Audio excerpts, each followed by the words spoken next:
आपने कोर्ट का, supreme court के honourable chief justice of India के साथ जो बेंच का ऑर्डर आपने सुन लिया, हमारे काउंसिल निजाम पाशा ने उस बात काउंसिल है कि पेटिशनर की तरफ से काउंसिल है, मेरी फ्रेम में हुआ है। आइंदा फिर जब पेशी होगी हम लोग कोशिश करेंगे, तो यही बात है।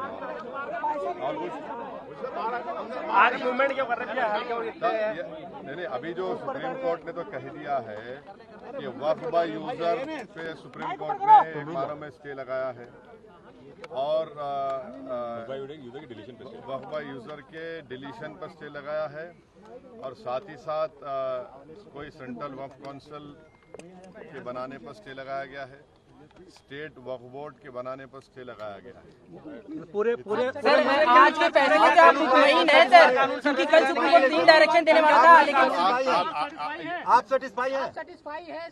आज का जो फैसला है उससे आप सही हैं सर? कितना आश्वस्त? देखिए, मैं joint working committee of parliament का मेंबर था। जितने अमेंडमेंट सरकार ने उसमें लाए थे, हमने उसकी मुखालिफत की और हमने डाइसेंट रिपोर्ट दिया। पार्लियामेंट में भी मैंने उस पूरे बिल की मुखालिफत की है। तो ये कहना कि मैं दूसरे बिल के प्रोविजंस को मान लूंगा, ये सवाल पैदा नहीं होता।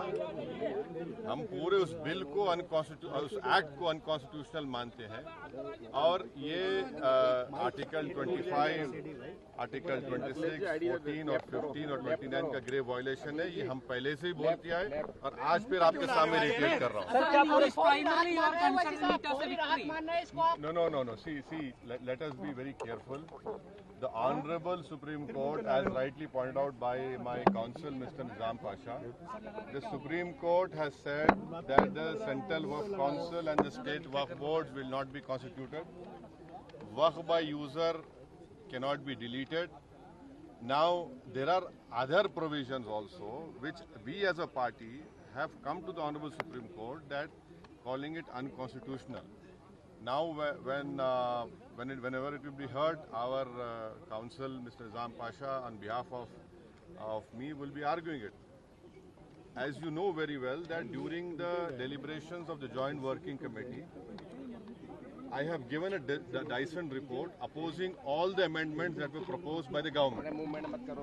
And during the debate in the Parliament on the consideration or passing of that bill, I have opposed each and every amendment. I have called it unconstitutional.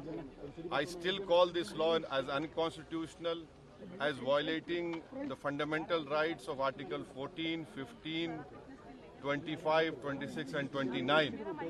So our legal battle will continue to ensure that this act, against this act will continue.